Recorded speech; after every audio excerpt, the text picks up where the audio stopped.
हजुर नमस्कार। जहाँ जहाँ भए पनि नेपाल हाम्रो देश छ। राम्रो लाग्छ, मिठो लाग्छ आफ्नै भाषा भेष। हामी अन्तर्राष्ट्रिय नेपाली साहित्य समाजको संसारभरिका च्याप्टरहरूसँग जोडिने अन्तर्राष्ट्रिय नेपाली साहित्य समाजका व्यक्तित्वदेखि लिएर साहित्यिक व्यक्तित्वहरूलाई खोज्दै खोज्दै यहाँसम्म आइपुगेका छौँ। यो 7 समुद्र पारीबाट म क्यालिफोर्नियाबाट अहिले बोलिरहेको छु भने हामीसँग हुनुहुन्छ ग्रीष्मा पौडेल जो जापानबाट हुनुहुन्छ। त्यसरी नै तुलसी आचार्य उहाँ न्यू ह्याम्सायरको हुनुहुन्छ तैपनि अहिले नेपालबाट हुनुहुन्छ। यसरी नै हामीसँग सदनजी हुनुहुन्छ, उहाँ मिजोरीबाट हुनुहुन्छ।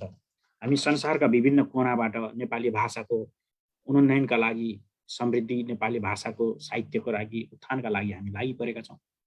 आउनुहोस् यो आजको कार्यक्रम सुन्नुहोस् र यहाँहरूको हामीलाई फिडब्याकको आवश्यकता छ। यहाँहरूले हामीलाई सजेसन गर्न सक्नुहुनेछ र हामी त्यो अनुसारले अगाडि बढ्नेछौँ। अझ यसो भन्दै ग्रीष्माज्यू नमस्कार। नमस्कार हजुर, सन्ध्याकालीन अभिवादन। हजुर हजुर उहाँ अन्तर्राष्ट्रिय नेपाली साहित्य समाजको अनि साथ जापान च्याप्टरको पूर्व सल्लाहकार हुनुहुन्छ। उहाँ को जन्मस्थान काठमाडौँको नयाँ बानेश्वर हो र बुवाको नाम डाक्टर दामोदर पौड्याल, आमाको नाम गङ्गादेवी पौड्याल र उहाँको 3टा पुस्तक निस्किन तयार छ। साहित्यकार हुनुहुन्छ, कथा, कविता, गजल, मुक्तक, लघुकथा, नियात्रा, अनुभूति लेख्नुहुन्छ। धेरै धेरै खुसी लाग्यो यहाँलाई हजुर देख्दा। म तपाईँबाटै अब सुरु गरौँ। हजुर ग्रीष्माज्यू, यो यति धेरै साहित्यिक विधामा कलम चलाउनुहुन्छ, 26 वर्षदेखि जापानमा हुनुहुन्छ र पनि नेपाली भाषा साहित्यलाई त्यति नै माया गर्नुहुन्छ। यो ऊर्जा, यो यहाँको लगन कसरी प्राप्त भइरहेको छ? हजुर, सर्वप्रथम त म चाहिँ एउटा साहित्यिक माहौलमा हुर्किएको जस्तै भयो। अनि मेरो चाहिँ पारिवारिक नातामा चाहिँ बुवा रमेश विकल पनि हुनुहुन्छ। उहाँ चाहिँ मेरो दिदीको ससुरा हुनुहुन्छ र हाम्रो यो ब्यानरमा पनि देखिएको युग कवि सिद्धिचरण श्रेष्ठ, उहाँसँग चाहिँ हाम्रो रगतको नाता भन्दा पनि बढ्ता प्रगाढ नाता थियो र म अलमोस्ट उहाँहरूकै काखमा हुर्किएको जस्तै हो। त्यही भएर युवा कवि सिद्धिचरण श्रेष्ठ बुवाको उत्प्रेरणाबाट मैले पनि यसो जापान आएपछि, एक त म भाषाको प्राध्यापन शिक्षक पनि हुँ। जापानमा चाहिँ मैले 3वटा भाषा अङ्ग्रेजी, नेपाली र हिन्दी भाषा पनि पढाउँछु र आफ्नो चाहिँ मातृभाषा नेपाली भएको कारणले गरेर हजुर म चाहिँ यसरी कलम चलाउन थालेको। महासचिवज्यू, हजुरको आवाज आएन नि त मलाई। हजुर होइन, तपाईँ भनिरहनुहोस्। हजुर हजुर, अनि युग कवि सिद्धिचरण श्रेष्ठज्यूको उत्प्रेरणाबाट मैले कविताबाट लेख्न सुरु गरेको हुँ र यसो विभिन्न विधा बुझ्दै जाँदा मलाई मुक्तक पनि एकदमै राम्रो लाग्यो, रमाइलो लाग्यो। पहिला त सोखको कारणले गरेर म कलम चलाउँथेँ, अब त साहित्यकारै बन्ने तर्खरमा छु भन्न पर्यो। हजुर, गजल पनि लेख्छु। बेलायतबाट प्रकाशित हुने हाम्रो समकालीन साहित्य प्रतिष्ठान बेलायत भन्ने एउटा अनलाइन पोर्टल छ, त्यसमा मेरो थुप्रो रचनाहरू, गजल, मुक्तक, कविताहरू सबै त्यसमा छ। अनि mountaincover.com मा पनि मेरो थुप्रै कविता र गजलहरू प्रकाशित छन्। अनि नेपालको नम्बर 1 अनलाइन पोर्टल बारखरी.com मा पनि मेरो 2-4वटा कविताहरू प्रकाशित छन् र अनेसास जापानमा बसेर चाहिँ मैले 2004 सालदेखि सशक्त रूपमा कलम चलाउँदै आएको छु। हजुर धेरै धेरै धन्यवाद। अहिले भद्रिका सुब्बाज्यूले हामीलाई हेरिरहनु भयो, कमेन्ट गर्नुभयो। यसरी नै पदम विश्वकर्माजीले पूर्व अध्यक्ष अन्तर्राष्ट्रिय नेपाली साहित्य समाजका र ट्रस्टी उपाध्यक्ष, उहाँले नमस्कार सम्पूर्णमा भन्नाहात तपाईँलाई पनि नमस्कार छ। उहाँ यही साहित्यिक कार्यक्रमका लागि अर्को स्टेट जानुभएको छ र पनि हाम्रो कार्यक्रम सधैँ हेरिरहनुहुन्छ। अनि रामकुमार महतोज्यूले नमस्कार भन्नुभयो। नमस्कार सर रामकुमार सर। अनि भद्रिकाज्यूले नमस्कार, साहित्यिक सम्बन्धका सम्पूर्ण टोलीमा भन्नाहात धेरै धेरै नमस्कार छ। अनि अग्निजीले पनि हामीलाई एमेजिङ प्रोग्राम भन्नाहात धन्यवाद छ अग्निज्यू, शर्माज्यू। र यसरी धेरैले हामीलाई कमेन्ट गरिरहनु भएको छ र उहाँहरूलाई धेरै धेरै धन्यवाद छ हामीलाई यति धेरै ऊर्जा दिनुभएकोमा। हामी अब यो साहित्यिक कार्यक्रम सधैँ शनिबार हुन्छ, यहाँहरूले हेरिरहनुहुन्छ र हामीलाई कमेन्ट गर्नुहोला। तुलसी आचार्यज्यू उहाँ पूर्व महासचिव हुनुहुन्छ नियमसार च्याप्टरको। बुवाको नाम धनप्रसाद आचार्य, मोरङमा जन्मनु भएको र आमाको नाम सीतादेवी आचार्य। 4वटा पुस्तक लेख्नु भएको छ र यसै नै उहाँले आख्यान, गैर आख्यान, कविता, कथा, अनुवाद पनि गर्नुहुन्छ र अहिले उहाँको मोचन उपन्यास अत्यन्तै चर्चित छ, जो साहित्य संवादमा पनि योभन्दा अगाडि चर्चामा आएको, चर्चा गरेका थियौँ हामीले। र यसरी नै उहाँ यहाँ बसेर, अमेरिका बसेर धेरै वर्षदेखि यहाँको युनिभर्सिटीमा पढे पनि नेपाली भाषा र साहित्यको उन्नयनका लागि पर्नुभएको छ। यो ऊर्जा कसरी आएको छ, अन्तर्राष्ट्रिय नेपाली साहित्य समाजसँग सधैँ जोडिरहनुहुन्छ तुलसीज्यू।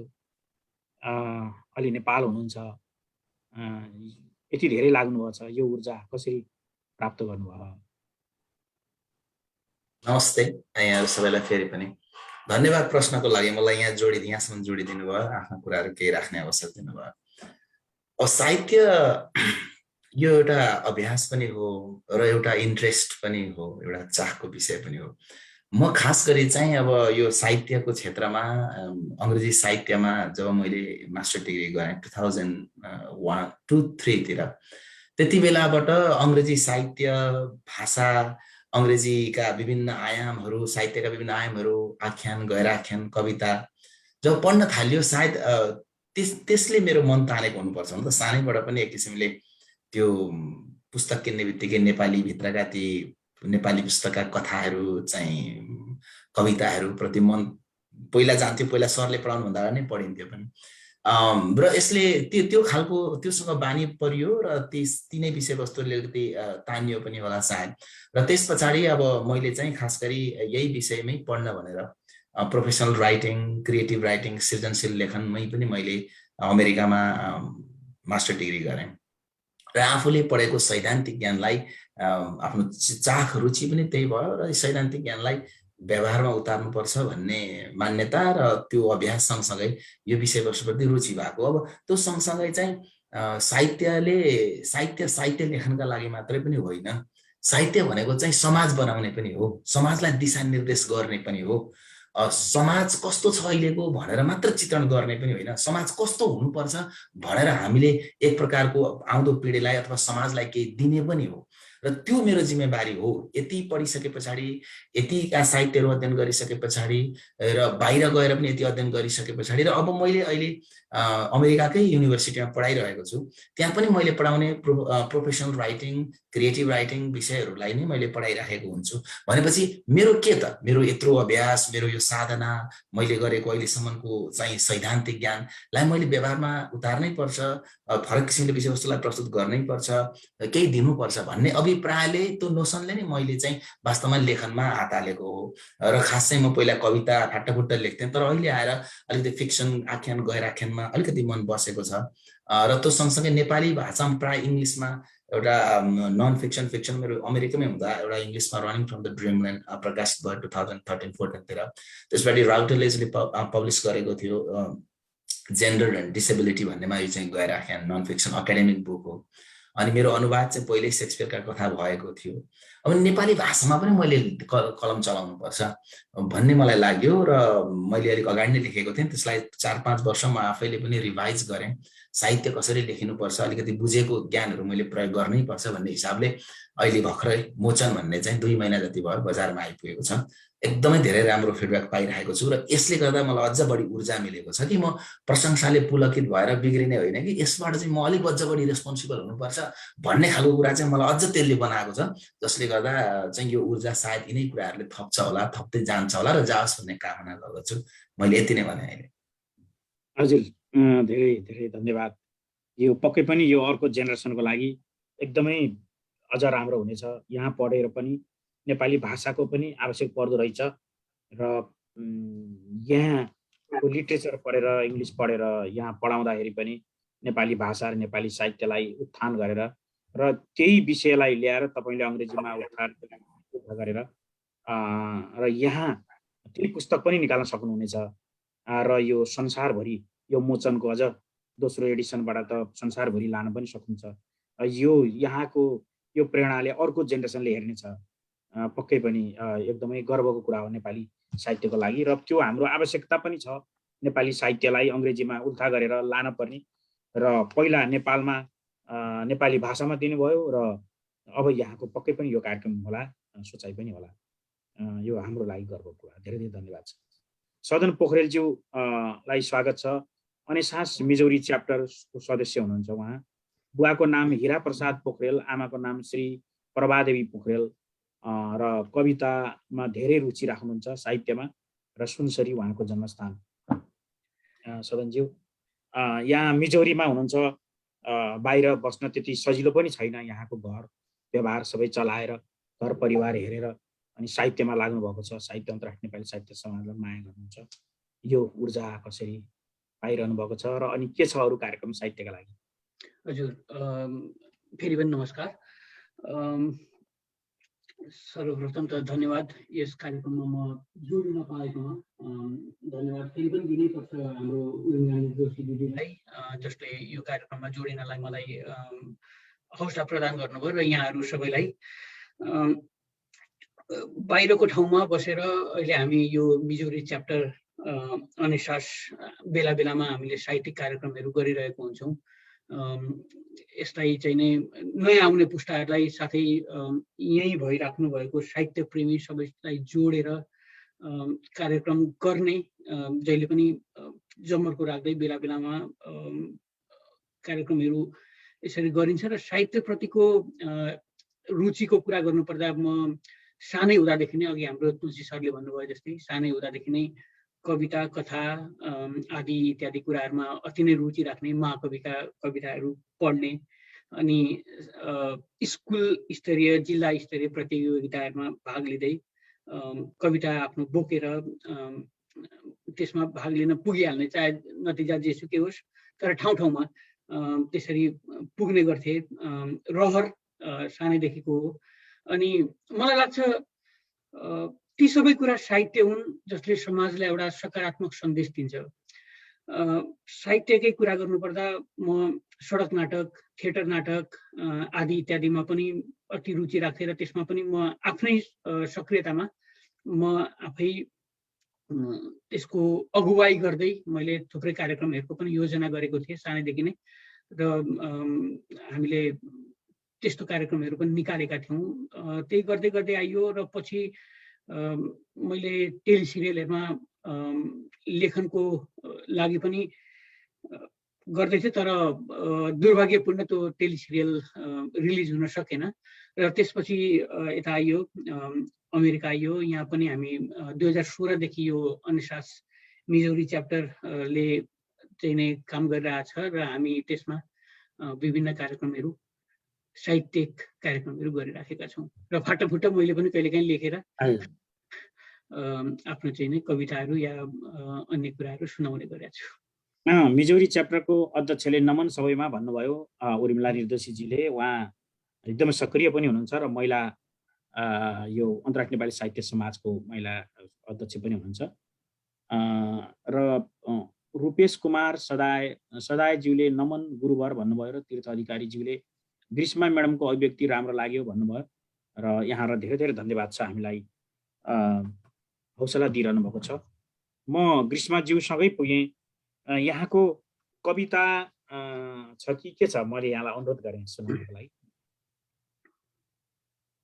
हजुर म्युटमा हुनुहुन्छ।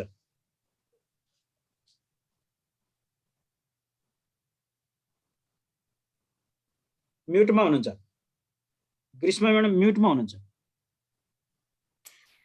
हजुर, फेरि पनि अभिवादन। मैले अघि पनि हजुरहरूलाई बिन्ती चढाएको जस्तै म चाहिँ अब हाम्रो युग कवि सिद्धिचरण श्रेष्ठबाट प्रभावित भएर कविता लेख्न थालेको हुँ। यसै कारणले गरेर आज म उहाँलाई समर्पित गर्दै उहाँको एउटा कविता पहिला लयमा वाचन गर्छु, अनि त्यसपछि मेरा कविताहरू वाचन गर्छु। हजुर आज्ञा पाऊँ। यो चाहिँ सिद्धिचरण श्रेष्ठको कविता खुकुरीबाट मैले साभार गरेको छु, र कविता सुरु हुन्छ यसरी। नेपाली हो कठिन गिरीमा चढ्नलाई सिपालु, बैरी नै होस् तर छु बहुतै दिनमाथि दयालु। तातो रातो रगत रिपुको पिउन हरदम तयार, मेरो मेरो प्रिय कुकुरियो हेर भई होसियार। मेरो मेरो प्रिय कुकुरियो हेर भई होसियार। शिक्षा मेरो जगत भरको गर्नु रक्षा सदैव, दीक्षा यही हो परहित गरौँ आखिरी साससम्म। ज्वाला दनकोस दन दन जहाँ मृत्यु आइफुकेको, अत्याचारी यदि छ त कहीँ माथ नै ताक्छु त्यसको। अत्याचारी यदि छ त कहीँ माथ नै ताक्छु त्यसको। ड्याङ ड्याङ डुङ डुङ गरी प्रलयको मेघ बाजा बजाई, कालो नीलो गगन भरको दैत्य आकार ल्याई। रोकुन बाटो रिपुहरू मिली केही सङ्कोच मान्न, आत्मा मेरो अमर छ बुझ्यौ अस्त कहिले म हुन्न। आत्मा मेरो अमर छ बुझ्यौ अस्त कहिले म हुन्न। गोली लागि पट पट फुटुन् देहका अङ्ग अङ्ग, छाला टाङ्गी बदन सब होस् मासुको मात्र पुञ्ज। बाटो होस् बत बत उसै पोल्ने बालुवाको, देशद्रोही यदि छ त कहीँ माथ नै ताक्छु त्यसको। देशद्रोही यदि छ त कहीँ माथ नै ताक्छु त्यसको। हाँसी हाँसी विकुल दुःखको पर्दामा फाल हाली, कालै आओस् त हर्ष खुसीको गाना सुनाई। मर्ने छु के छ त डर मर्नको एक बाजी सबैले, मर्नै पर्ने बुझी प्रकृतिको होइन यो देह फिर्ने। मर्नै पर्ने बुझी प्रकृतिको होइन यो देह फिर्ने। नेपाली हो कठिन गिरीमा चढ्नलाई सिपालु, बैरी नै होस् तर छु बहुतै दिनमाथि दयालु। बैरी नै होस् तर छु बहुतै दिनमाथि दयालु। धन्यवाद। यो थियो हाम्रो युग कवि सिद्धिचरण श्रेष्ठको कविता खुकुरीबाट साभार गरिएको। धन्यवाद। साह्रै मिठो कविता सुन्नुभयो, यहाँलाई धेरै धेरै धन्यवाद छ। अहिले हामीलाई यसरी नै विष्णु भट्टजीले म सुख सयलको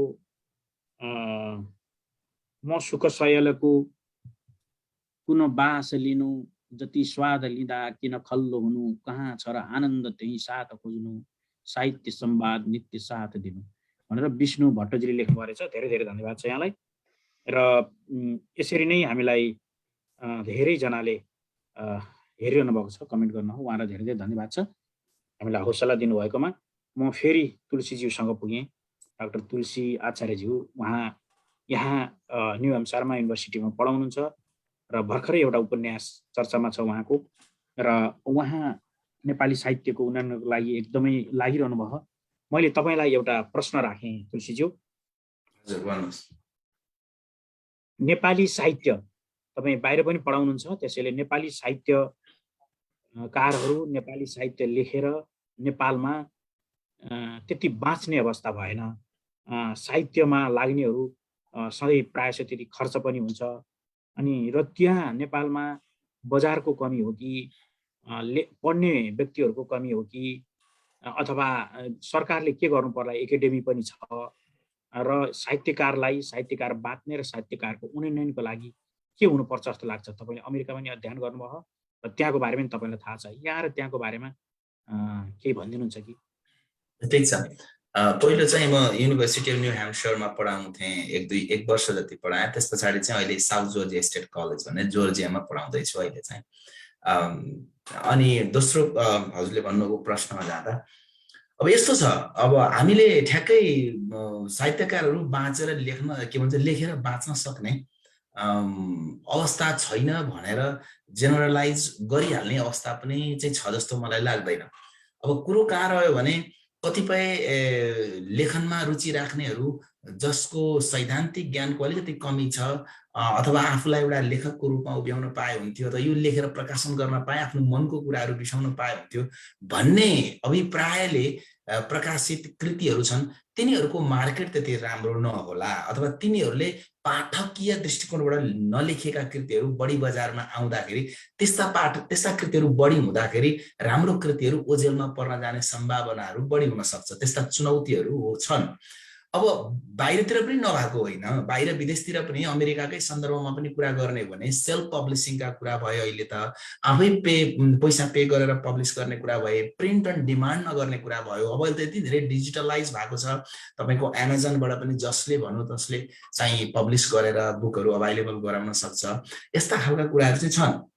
तर अब ट्रेडिसनल पब्लिसिङबाटै छापेर जाने, ट्रेडिसनल भनेको चाहिँ अब अमेरिकाको कन्टेक्स्टमा त लिटरेरी एजेन्टको थ्रुबाट हामी डाइरेक्ट पब्लिसरसँग पहुँच नै हुँदैन। नेपालमा त डाइरेक्ट पब्लिसरसँगै पहुँच हुन्छ। अब अलिकति सानो देश पनि भएर पनि होला। अब त्यहाँ त अलिकति राम्रो ट्रेडिसनल पब्लिकेसनको लागि चाहिँ लिटरेरी एजेन्टकै थ्रुबाट जानुपर्ने अवस्था छ। यदि लिटरेरी एजेन्टले मन पराइदिए तपाईँको म्यानुस्क्रिप्ट भने उनीहरूले ल म यो म्यानुस्क्रिप्ट लिन्छु र पब्लिसरसँग अप्रोच गर्छु, मलाई मन पर्यो भनेर उनीहरूले अप्रोच गरेर त्यसरी लाने हुन्। त्यसरी गएर बिक्री भएका पुस्तकहरूको मार्केट राम्रो पनि छ, उनीहरूले केही राम्रो रोयल्टी पनि पाएका छन् र चाहिँ नेपालकै कन्टेक्स्टमा पनि राम्रा बुकहरू भनौँ न, जस्तो अहिले तत्काल पहिलाका राम्रा लेखकहरूको बारेमा प्राय सबैलाई थाहा छैन, तर साहित्यले समाज र त्यहाँको समयलाई पनि बोल्नुपर्छ। त्यो भएकोले गर्दाखेरि अहिलेका साहित्यहरूको कुरा गर्ने भने अब यङ जेनेरेसनले पनि भनौँ न, अब अमर न्यौपानेको कुरा गर्नुभयो भनेदेखि अब सेतो धरती एकदमै चलेकै पुस्तक मानिन्छ होइन। अब उनले त्यही पुस्तक लेखेर पनि वास्तवमा भन्नु भने राम्रै रोयल्टी बनाए भन्ने लाग्छ। बुद्धिसागर चपाईको कर्णाली ब्लुजको कुरा गर्नुहोस्, अब त्यो त यति राम्रो मार्केट लियो त्यसले भन्नुहुन्छ। अब अहिले माइकल हटले त्यसलाई भनौँ न विदेशी साहित्यकारले समेत ट्रान्सलेसन गरिसक्नु भयो होइन, त्यो बजारमा चाँडै आउँदैछ। अथवा तपाईँ चाहिँ अर्को पुस्तक नै भन्नुहोस्, हाम्रो नयनराज पाण्डेको उलारको कुरा गर्नुहोस्, त्यसले लिएको मार्केट होइन, अब त्यो पनि अङ्ग्रेजीमा प्रकाशन हुँदैछ। नेपाली साहित्यको भविष्य राम्रो हुँदै जाँदैछ होइन। अब केही साहित्यकारहरू अथवा केही साहित्यहरू जुन बजारमा आएका छन्, ती साहित्यहरूले बजारमा आउनुभन्दा अगाडि चाहिँ उनीहरूले पाठकको दृष्टिकोणबाट ती साहित्यहरूको विवेचना अथवा त्यसको पियर रिभ्यू भनौँ न गरिएका हुँदैनन् प्राय। अनि पब्लिसरहरू पनि कस्ता छन् नेपालको कन्टेक्स्टमा भने, यदि तपाईँलाई पैसा दियो भने, म धेरै त भन्दिनँ, केही पब्लिसरहरू, मैले जेनरलाइज गर्न खोजिरहेको छैन यहाँ, केही राम्रा पब्लिसरहरू पनि छन् र केही पब्लिसरहरू तपाईँलाई पैसा दियो भने ल म तँलाई यति पैसा दिन्छु मेरो पब्लिस गर्दै भन्दा सजिलै पब्लिस गरिदिने खालका पब्लिसरहरू पनि छन् यहाँनिर। अब त्यस्तो खालको त्यो तरिकाले पब्लिस गरेर आएका पुस्तकहरूले पाठकको मन कति जित्ने अथवा तिनीहरूले कति बिक्री हुने, त्यसबाट उनीहरूले कति रोयल्टी पाउने अथवा त्यसबाट जीविकापार्जन कति हुने, त्यो अलग कुरा भयो। तर राम्रा साहित्यहरू जो बजारमा चाहिँ साँच्चै पाठकलाई हेरेर पाठकको दृश्य, जस्तो भनौँ हाम्रो यो के भन्छ सुफी, हाम्रो साया लेख्ने हाम्रो लेखकज्यूले पनि अब जस्तो एउटा अडियन्सलाई हेरेर लेख्नु भयो नि, एउटा टिनेजरको अडियन्सलाई, र को पाठकहरू लक्षित वर्गको हो, कुन लक्षित वर्गको लागि म लेख्दैछु र मैले कसरी त्यो विषयवस्तुलाई पस्किने भन्ने ज्ञान भयो र बजारमा आउनुभन्दा अगाडि एटलिस्ट 5-10 जना व्यक्तिहरूले, राम्रा पाठकहरूले त्यसलाई रिभ्यू समीक्षा गरिदिएर त्यसमा के सुधार गर्न सक्यो भने यो राम्रो साहित्य बन्न सक्छ भनेर त्यो अनुसार फेरि परिमार्जन गरेर त्यस्ता पुस्तकहरू बजारमा आयो भने पक्कै पनि तिनीहरूको स्थान छ, ठाउँ छ, त्यसले एकदमै राम्रो व्यापकता पनि लिन्छ र चाहिँ भनौँ न त्यो हिसाब भयो भनेदेखि चाहिँ यहाँ लेखकले लेखेर पनि बाँच्न सक्ने अवस्था बन्न सक्छ। अब अमेरिकाको बाहिर देशको तुलनामा गर्ने भने चाहिँ हाम्रोमा त्यतातिर क्रिएटिभ राइटिङ लेखन प्रोग्रामै छ, कोर्स नै छ होइन। अब त्यो कोर्समा के गरिन्छ भन्नुहुन्छ भनेदेखि राष्ट्रिय स्तरका अन्तर्राष्ट्रिय स्तरका लेखकहरूलाई समेत ल्याएर एउटा वर्कसप गराइन्छ। क्रिएटिभ राइटिङ कसरी लेख्ने, आख्यान कसरी लेख्ने, गैर आख्यान कसरी लेख्ने, आख्यानभित्रका पनि विभिन्न विधाहरू छन्, त्यहाँ भनेको एडल्ट फिक्सन कसरी लेख्ने, अथवा चाहिँ तपाईँको भनौँ न अलिकति अथवा हरर फिक्सन कसरी लेख्ने होइन। हरर फिक्सनभित्र पनि अर्को विधा, यो विधाभित्रको पनि एकदमै डिटेल फोकसमा गएर विषयवस्तुको अध्ययन गरिन्छ, वर्कसप गरिन्छ। कसलाई राखेर भन्नुहुन्छ भने त्यसमा हस्ती लेखकहरू जसले एउटा मार्केट बनाइसकेका छन् र त्यो तरिकाले परिमार्जन गरेर अभ्यास गरेर चाहिँ त्यस्ता कृतिहरू बजारमा आउँदाखेरि त्यसको मार्केट राम्रो हुन्छ। नेपालमा त्यस्तो अभ्यासको कमी छ, त्यस्ता प्रोग्रामहरू पनि छैनन्। साहित्यको प्रोग्राम भने सैद्धान्तिक ज्ञान छ, त्यसलाई व्यवहार त कसरी ल्याउने भन्ने छैन। त्यसको लागि गभर्नमेन्टले गर्न सक्ने इन्भेस्टमेन्ट के हो होइन, साहित्यको उत्थानको लागि।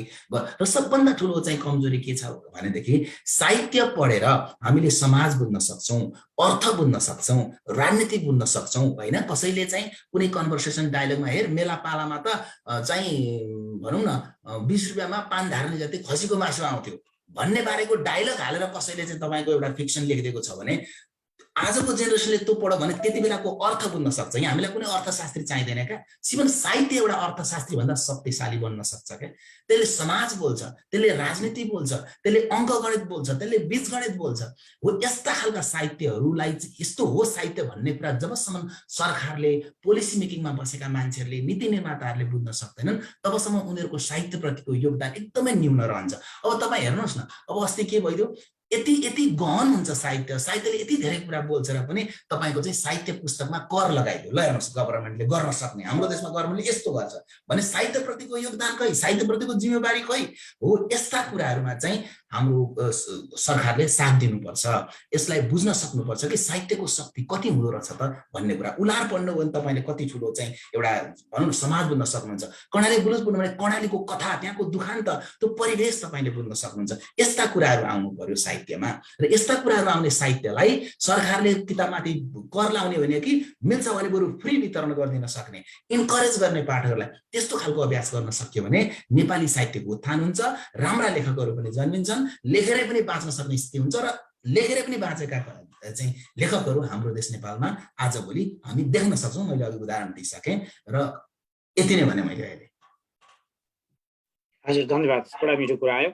यहाँ अहिले हामीलाई तीर्थ अधिकार सञ्जय शान्तिजीले सुवेदीजीले नमस्कार न्युजिल्यान्डबाट भन्नुभयो। तीर्थ अधिकारीजीले हाम्रा साहित्यकारसित म विश्वस्त छु भन्नाहा। यसरी नै उर्मिला निर्देशीले अनिसासको यो अनवरत कार्यक्रम आफैमा गरिमामय छ भन्नुभयो र उर्मिलाजीले नै मिठो भन्नुभयो र उहाँले हेरिरहनु भएको छ र खुसी बाई विजय पाण्डे जी बुक भन्नुभयो र राम्रो भन्नुभयो।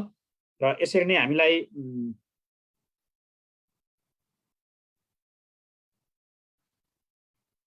हामीलाई राम लामा अविनाशीज्यू जो ट्रस्टीको कोषाध्यक्ष हुनुहुन्छ, उहाँ बौद्धिकताले भरिएको प्रस्तुति भन्नुभयो। र यसरी नै अमृत भट्टराईजीले हार्दिक नमन सम्पूर्ण साहित्यिक मनमुटुमा भन्नुभयो र विष्णु भट्टजीले म सुखको सयलको कुन बास लिनु भनेर कविता भन्नुभयो र यहाँलाई धेरै धेरै धन्यवाद छ।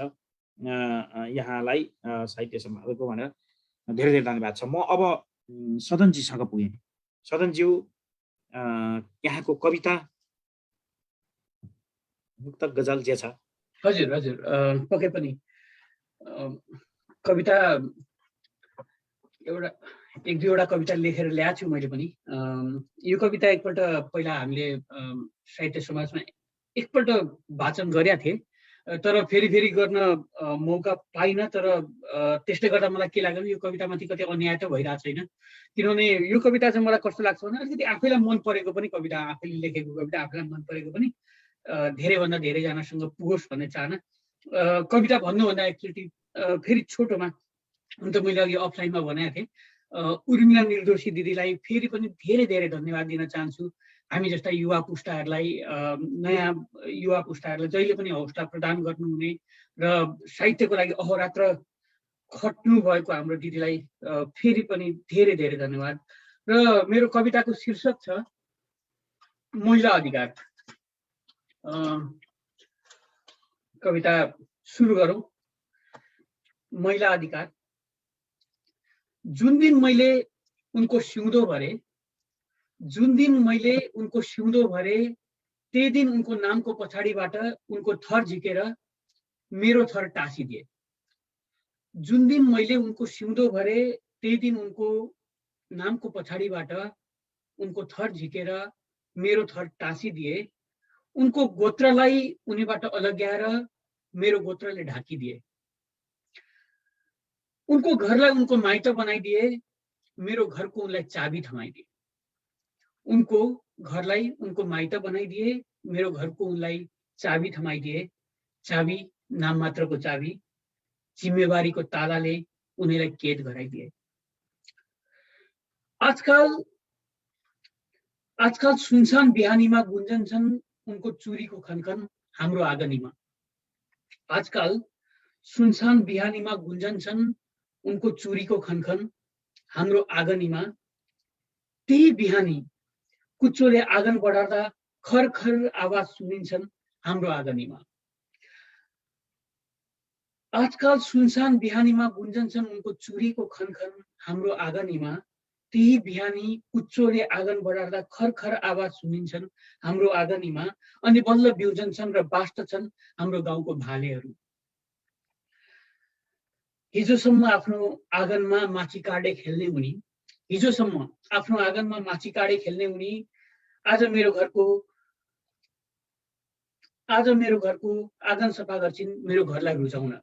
हिजोसम्म आफ्नो आँगनमा माछी काँडे खेल्ने उनी आज मेरो घरको आँगन सफा गर्छिन् मेरो घरलाई रुचाउन। भर्खरै आँगन लिप्दा हातमा लागेका गोबरहरू सुक्न नपाउँदै, भर्खरै आँगन लिप्दा हातमा लागेको गोबरहरू सुक्न नपाउँदै चुलोको आगो फुक्न थाल्छिन् मेरो पेटको आगो बुझाउन। एकैछिन फुत्त जागिर खाएर म आएपछि मेरो चुस्त खुट्टाहरू उनका थकित सुस्त हातहरूले थिच्न थाल्दछन्। एकैछिन फुत्त जागिर खाएर म आएपछि मेरा सुस्त खुट्टाहरू उनका थकित सुस्त हातहरूले थिच्न थाल्दथिन्।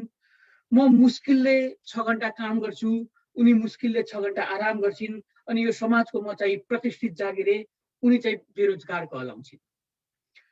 म मुस्किलले 6 घण्टा काम गर्छु, उनी मुस्किलले 6 घण्टा आराम गर्छिन्। अनि यो समाजको म चाहिँ प्रतिष्ठित जागिरे, उनी चाहिँ बेरोजगार कहलाउँछिन्। कहिलेकाहीँ लपक्क परेर मेरो छातीमा उनी टसक्क टाँसिन आउँदा, कहिलेकाहीँ लपक्क परेर मेरो छातीमा उनी टसक्क टाँसिन आउँदा उनका केस खेलाउनुको साटो म आफ्नो जुङ्गा मसार्छु। कहिलेकाहीँ लपक्क परेर उनी मेरो छातीमा टसक्क टाँसिन आउँदा उनका केस खेलाउनुको साटो म आफ्नो जुङ्गा मसार्छु। दिनभरिको कामले थकित उनका खुट्टाहरू काम छन् मेरै अगाडि, दिनभरिको कामले थकित उनका खुट्टाहरू काम छन् मेरै अगाडि। म भने आरामले आफ्नो खुट्टा पसार्छु। अब एउटा अर्कै दिनको कुरा गरौँ। मेरो घैँटोमा घाम लागेको दिन, उनले देखाए जस्तै मैले पनि माया देखाएको दिन, उनलाई खासै सन्चो नहुँदा मैले मायाले उनको शरीर अनि पाउ दबाएको दिन, मेरो घरमा आगमन हुन्छ मितिने काकी र तल्ला गरे माइजूहरू। मेरो घरमा आगमन हुन्छ मितिदी काकी र तल्ला गरे माइजूको। मैले उनको पाउ दबाउँदा जति पाउ उनको खुम्चेको थियो, त्योभन्दा बढी मेरो माइजू र काकीको नाक खुम्चेको थियो। माइजू र काकीको आँखाहरूले मलाई गिज्याउँदै थिए, अनुहारको भावले मलाई चोल्टिग्रे भन्दै चिस्काउँदै थिए। अब त्यही दिन साँझपखको कुरा गर्छु। माइजू र काकीको आँखाहरूले मलाई गिज्याउँदै थिए, अनुहारको भावले मलाई चोल्टिग्रे भन्दै चिस्काउँदै थिए। अब त्यही दिन साँझपखको कुरा गर्छु। महिलालाई समान हक र अधिकार सम्बन्धी नारा लगाउँदै ठुलो जुलुस मेरो घर अगाडिबाट जाँदै थियो। अनि त्यसको अगुवाई गर्ने थिए तिनै मेरा मितिनी काकी र तल्ला गरे माइजू। धन्यवाद। साह्रै मिठो कविता भन्नुभयो। जुन दिन मैले उनको सिउँदो भरेँ त्यही दिन मैले उनको थर झिकेर मेरो थर टाँसिदिएँ। आहा मार्मिक भनेर डाक्टर रेणुका सोलुले भन्नुभयो। अत्यन्तै राम्रो कार्यक्रम महासचिवज्यू, हार्दिक नमन सबैलाई भन्नुभयो। राम्रो भन्नुभयो उर्मिलाजीले, निर्देशीजीले आहा भन्नुभयो र गीता खत्री ट्रस्टी अध्यक्ष उहाँले कमेन्ट गरिरहनु भयो, हौसला दिन आहा ग्रेट भन्नुभयो। र उर्मिला निर्देशीले राम्रो राम्रो आहा भन्नुभयो र सबैले यहाँको कमेन्ट गरिरहनु भएको छ। म अहिले कृष्णजीसँग पुगेँ। हजुर म्युटमा हुनुहुन्छ। हजुर यहाँको कविता। हस्, म चाहिँ व्यङ्ग्यात्मक र समसामयिक विषयवस्तुमा पनि कविता लेख्न रुचाउने मान्छे हो। त्यही भएर यो हाम्रो विगत 2 वर्षमा यो कोरोनाको महामारी आएदेखि मैले 6-7वटा कोरोना सम्बन्धी कविताहरू पनि लेखेँ। त्यसै मध्येको एउटा कविता छ र यो चाहिँ गद्यमा लेखिएको छ र यसको शीर्षक छ कोरोनाले लुटिएको सपना। कविता सुरु हुन्छ यसरी। मेरो पनि अनेकौं खाले सपना थिए बाबा, मेरो पनि अनेकौं खाले सपना। कुनै ठुला ठुला सपना त कुनै साना साना सपना, कुनै छिट्टै पुरा हुने सपना त कुनै अधुरै रहिरहने सपना। सानो हुँदा बुवा जस्तै मैलको सुरुवाल र ढाका टोपी लगाएर अफिस जाने सपना, अनि अलि ठुलो हुँदा आमा जस्तै सजिएर कपाल जुरो बनाएर मोटरसाइकलमा माइत जाने सपना।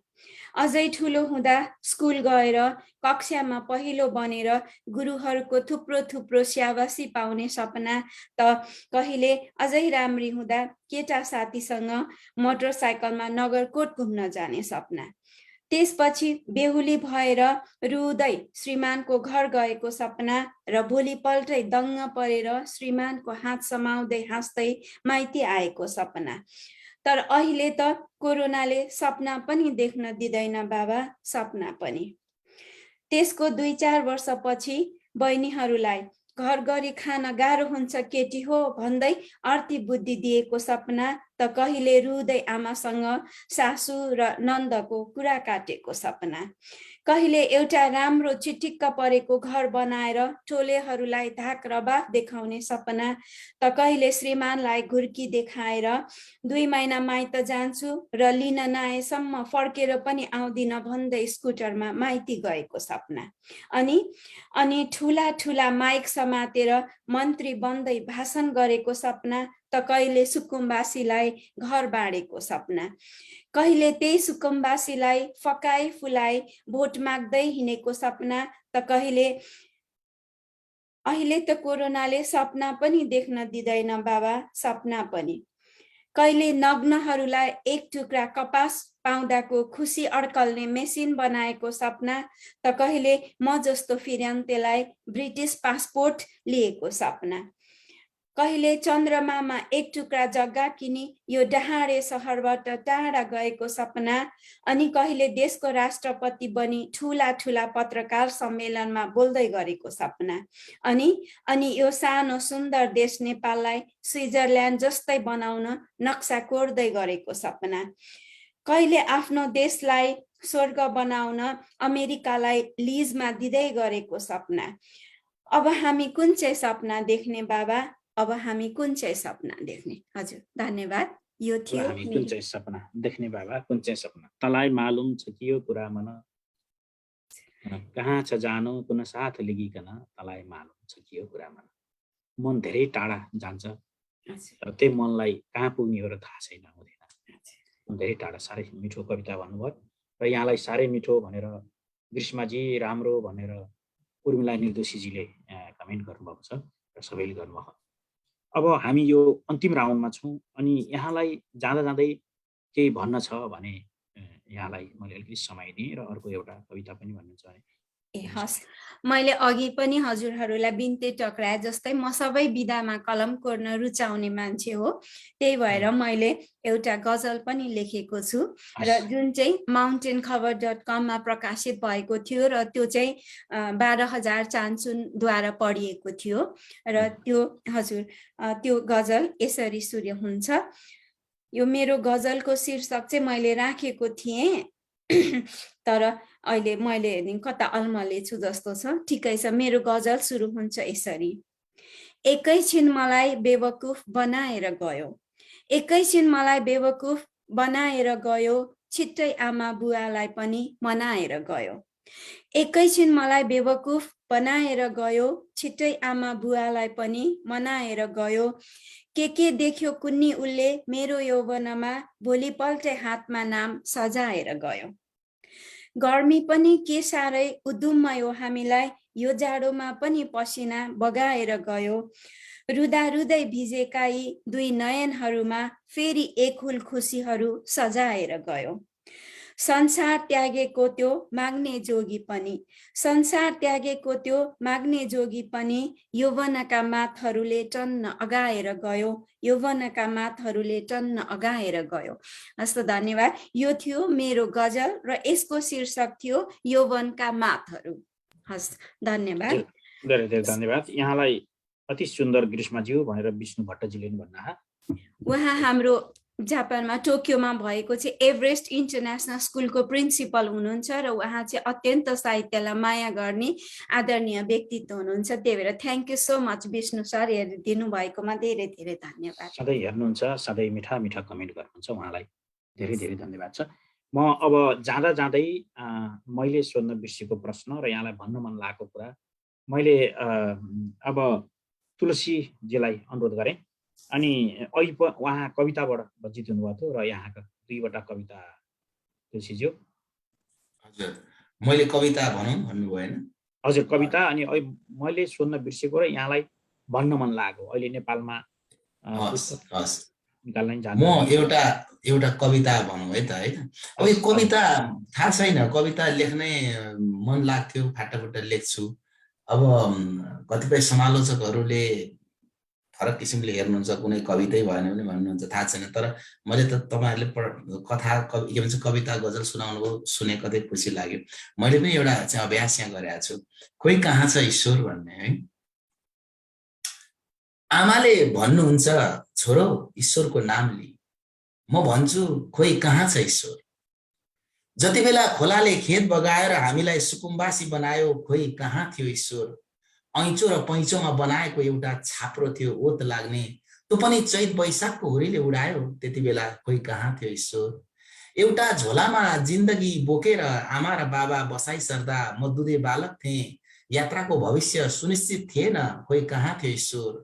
अनकन्टार झोडा फाडेर जब आमा र बाबाले थाल्नुभयो सपना फलाउन, त्यही बेला हो भुइँचालो आयो र सपना भत्काएर गयो, खोइ कहाँ थियो ईश्वर। बाबाले आफ्ना पसिनाले माटो मुस्नुभयो र फलाउन थाल्नुभयो जिन्दगी, आमाले पछ्यौरामा हामीलाई हुर्काउनु भयो र रहर लाग्दा बनाउनु भयो, र त्यहाँ हुर्किन थाले बर र पिपल जस्ता प्रेमका छहारी, आकाश जस्ता फराकिला अभिलाषा। र आमा फेरि भन्नुहुन्छ छोरो ईश्वरको नामले, म भन्छु खोइ कहाँ छ ईश्वर। यति नै, यो चाहिँ मेरो कविता। म भन्छु खोइ कहाँ छ ईश्वर। साह्रै मिठो कविता लाग्यो। हजुर, अब मैले जाँदै भन्नुपर्ने खासै त्यस्तो केही छैन, के विषयवस्तु तपाईँले पनि गहन प्रश्न सोध्नुभयो, मलाई मनमा लागेको कुराहरू दिएँ। र जाँदै अब अहिले भर्खरै मेरो निस्केको उपन्यास मोचन करिब 2 महिना भयो।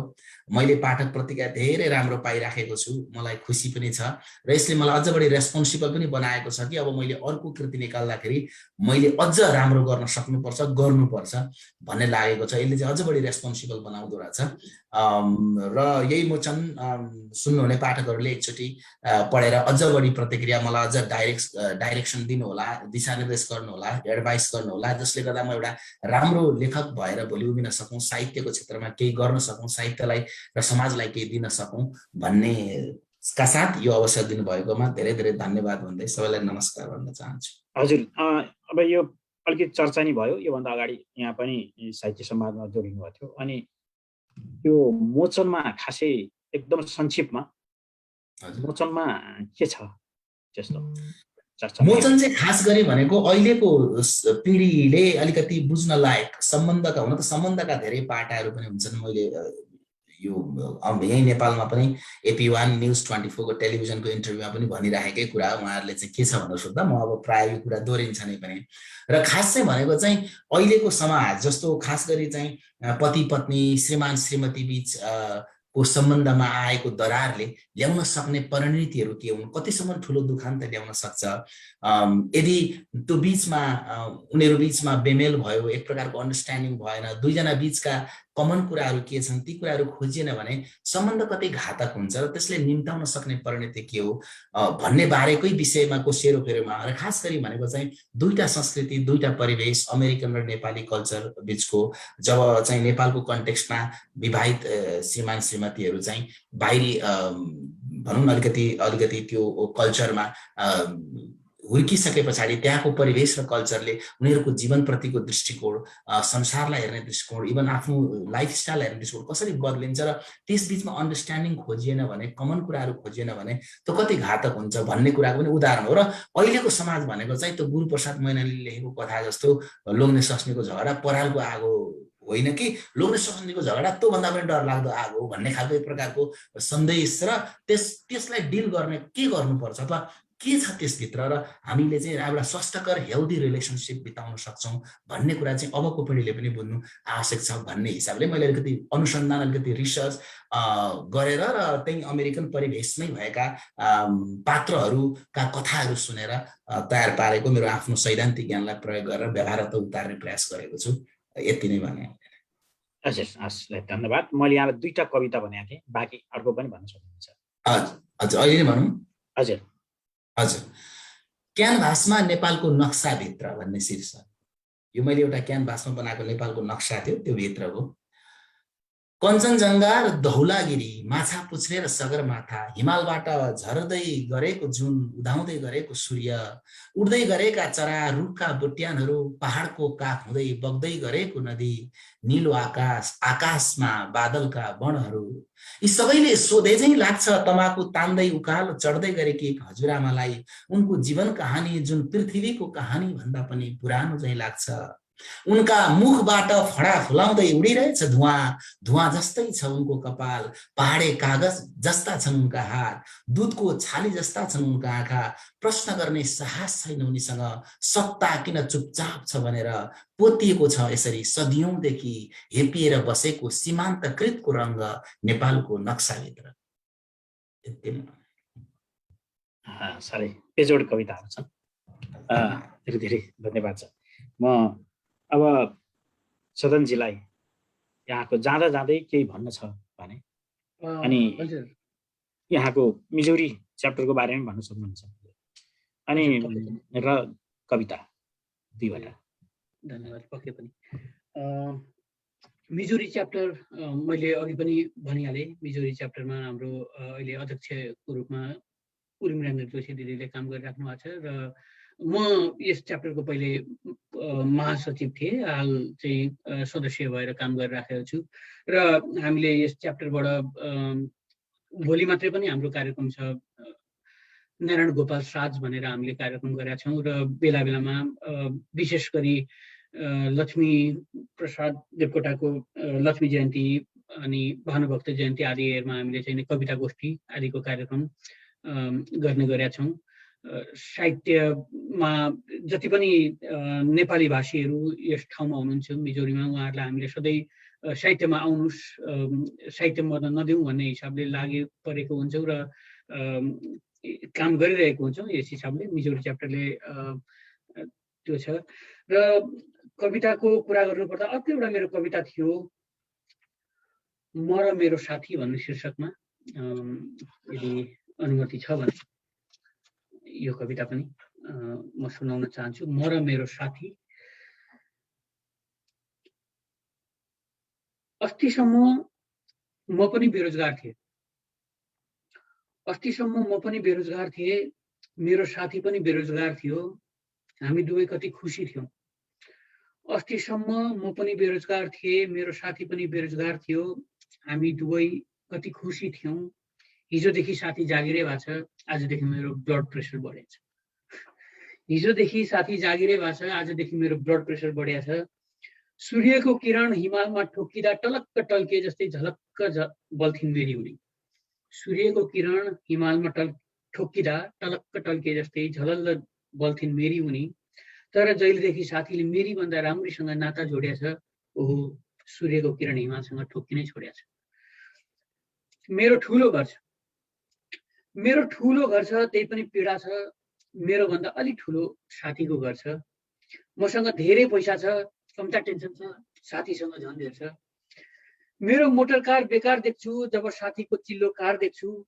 आफ्नो त जिन्दगी नै अन्धकार देख्छु जब साथीको सपना साकार देख्छु। हे ईश्वर, हे ईश्वर तिमीले मलाई सकथोक दियौ, हे ईश्वर तिमीले मलाई सकथोक दियौ, त्यही पनि कति पक्षपाती तिमी। साथीलाई किन धेर दियौ, मलाई दिनुपर्ने भाग्य साथीलाई दिएर मेरो भाग्यरेखा किन फेरिदियौ? हे ईश्वर, तिमीले मलाई सब थोक देऊ, त्यही पनि कति पक्षपाती तिमी। साथीलाई किन धेरिदियौ? मलाई दिनुपर्ने भाग्य साथीलाई दिएर मेरो भाग्यरेखा किन फेरिदियौ? हे प्रभु, मैले तिमीलाई फुल चढाएकै हो, अक्षता चढाएकै हो, खाने बेला अप्सानी हालेकै हो, जाने बेला जनै कानमा भिरेकै हो, मन्दिर धाकै हो, पुराणमा गीत गाएकै हो। कृपा गरेर मलाई पनि त अलिकति खुसी बनाइदेऊ। त्यो मेरो साथीलाई मभन्दा अलिकति दुःखी बनाइदेऊ। धन्यवाद। साह्रै मिठो प्रस्तुति यहाँको कविता, अनि धेरै धेरै धन्यवाद छ यहाँलाई। यहाँहरू आइदिनु भयो अन्तर्राष्ट्रिय नेपाली साहित्य समाजको यो 79औं भागमा यहाँ हामीसँग जोडिनु भयो र संसारभर अन्तर्राष्ट्रिय नेपाली साहित्य समाजका च्याप्टर र साहित्यलाई माया गर्ने व्यक्तित्वहरूले हेरिरहनु भएको छ र उहाँहरूलाई पनि धेरै धेरै धन्यवाद छ। यसो भन्दै यहाँहरू सबैसँग बिदा हुन चाहन्छु। नमस्कार।